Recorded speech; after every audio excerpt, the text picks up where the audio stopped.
Welcome back to MBC News. I'm Dousa Dragonash, and welcome to 2009.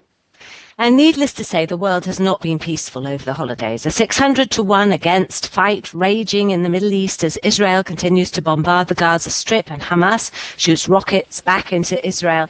A Bangkok nightclub turns into fire as clubbers make for the one exit and 60 people die on the way. A US judge refuses to release 2 Guantanamo terrorism suspects, whilst Britain suggests that the US needs help to shut Guantanamo. And more likely, the discovery of 7,500 fossils from a 300-metre-long pit, making it the world's largest dinosaur fossil site found in Shandong, China, giving a new meaning to the phrase digging for Christmas. Is there such a phrase? Anyway, Dell's president of global operations, Mike Cannon, and marketing chief Mark Jarvis are leaving the company after only 2 years in what is described as a major staff shake-up. Now, shake-ups are positive, apparently, according to Tim Grisky, Chief Investment Officer for Solaris Asset Management. Remember what happens when you shake lemonade, Tim? Facebook is banning breastfeeding. Probably because they're not breastfed themselves. Anyway, the fine line is the aureola and the nipple. So no nipples for Facebook, because that makes it a real breast, apparently. And a real breast makes it porn, which contravenes their terms of service. They are not alone in this. An investigation into whether a number of advertisers would show an ad containing breastfeeding resulted in them all saying no. And now for Second Life, with a report from Vijay Saeed. This is Vijay Saeed for MBC News, currently located between the Barbosa and the Sitka Sims, also known as the Protected Lands. Where I am located is the furthest most one can travel between grids without the use of TP. But come soon, Linden Labs plans to make major changes which will affect those not only living on the mainland near here and Nautilus City, but the USS estates also. According to Linden Labs, a new mainland sailing area will soon appear off the coast of Nautilus City in a joint community project between Linden Labs and the estate owners of the United Sailing Sims, or better known as USS Group. This project consists of the creation of a huge open sea that will be named the Blake Sea after the legendary sailor Sir Peter Blake. It will be east of Nautilus City landmass and west of the USS Estates. For those of you who do not know, the USS Estates is made up of 9 private estates with 130 plus regions between them, themed around sailing, racing, yachting, and other water sports.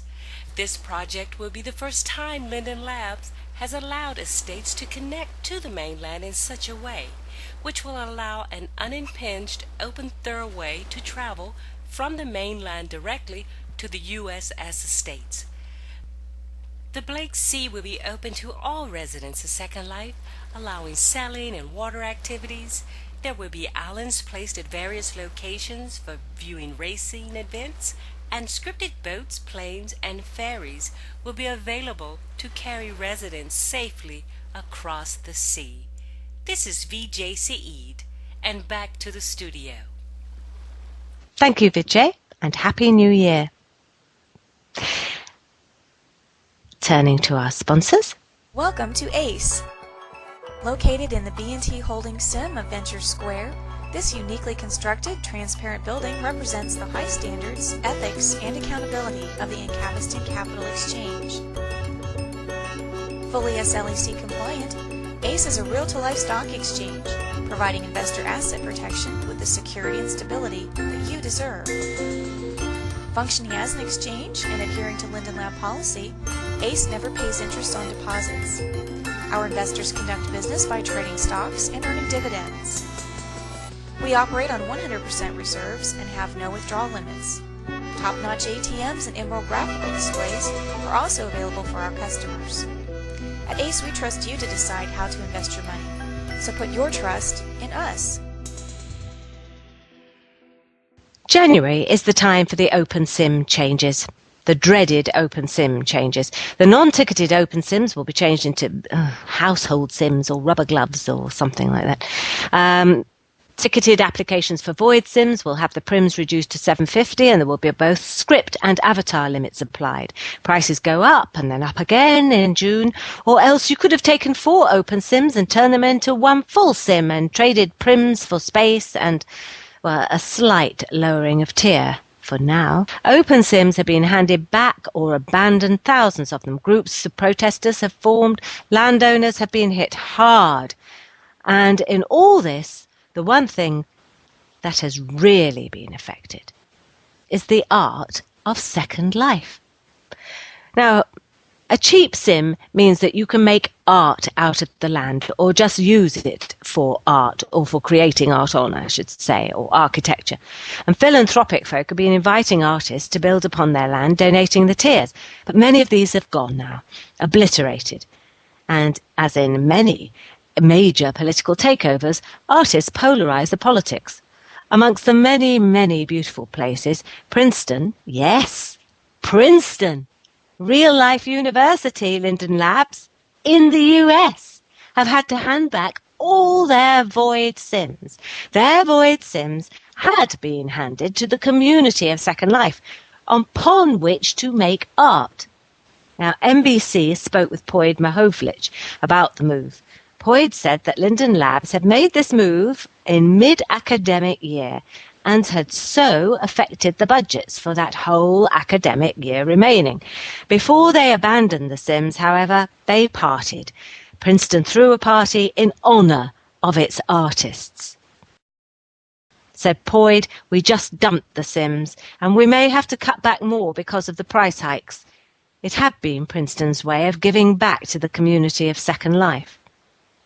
And as a small sideline to the furore about what the Lindens are doing to raise prices, MBC began investigating a few more things that seemed a bit odd and rather aggravating, and a sign that the Lindens are indeed getting too far outmanned on a limb in terms of being in touch with either reality or what is going on in SL. One of the things that was done to provide for assistance, apparently, but may have drifted into the realm of too little too late, was the idea of mentors. It seems that 15 out of every 20 problems are now being brought up to the mentors, and not by notes and direct contacts. And of course, the mentors are a volunteer team. They're not paid for all the good work they do. So with this in mind, MBC strolled to the Linden Lab Recruiting Centre at Waterhead. No, I'm not looking for another job, boss. It had nothing to do with me, as a matter of fact. And MBC sat there for 2 days in a sad attempt to find out what jobs were available. It turned out there were 13 jobs listed. The link took them off-world and invited you to enter a reply by email, not to apply in-world by email. I would like to say that MBC spent the next 2 hours trying to figure out the jobs. They were all local to the location Linden Labs has in the real world, but of course they would be. But the descriptions were at best cryptic and probably required a good deal of explanation as to how customer service used Teams to deal with problems. Anyway, you get the idea. Now, MBC suggests if you have a couple of hours to look these up, you do so. But we wrote to Philip Linden and asked why the jobs for Linden Labs are not listed with the rest of the on-world openings in the search section. And here is the response. 2008, 12, 29, 1353, Philip Linden. Saved, Monday, December 29th, 12:58, 02, 2008. Good point, exclamation mark. I think that is an oversight. Dash. I will pass along the idea. And now for a public service announcement. Well, actually more a denial than an announcement. We have heard a rumour that MBC is to be bought out by Microsoft. And in reply to this rumour, we would say...